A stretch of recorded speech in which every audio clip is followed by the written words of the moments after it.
Saudara, terima kasih masih bersama kami dalam Kompas Aceh.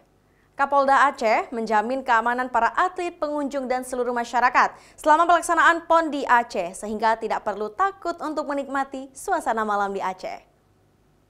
Kapolda Aceh Irjen Pol Ahmad Kartiko meminta seluruh masyarakat dan kontingen provinsi lain tidak perlu takut akan keamanan dan kenyamanan selama pelaksanaan PON di Aceh.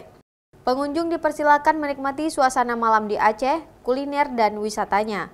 Personil Polda Aceh siap mengawal dan menjaga keamanan pengunjung selama pelaksanaan PON. Saat ini, tingkat kejahatan dan kerawanan akan tindak kekerasan di Aceh sangat minim, sehingga pengunjung tidak perlu takut. Oh, Aceh aman. Aceh itu aman, damai. Setiap hari tingkat kejahatan di Aceh ini sangat kecil, sangat sedikit. Tidak lebih dari 5 kasus atau 10 kasus. Dibandingkan dengan Polsek. Jadi satu jajaran Polda ini paling banyak 10 kasus setiap hari. Jadi jauh sekali dengan satu Polsek di Jakarta itu atau di Medan lah. Ini aman damai. Orang kalau perempuan jalan malam pun tidak ada masalah. Tidak ada penjambretan, pencopetan, pencurian yang ini nggak ada. Jadi aman damai.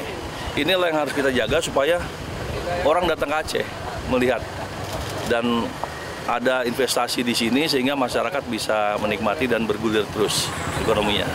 Angka kejahatan di Aceh juga sangat minim. Jika dihitung secara keseluruhan, dalam sehari Aceh hanya memiliki 10 kasus, sehingga sangat minim jika diukur dengan luas wilayah Aceh. Syahril, Kompas TV, Banda Aceh.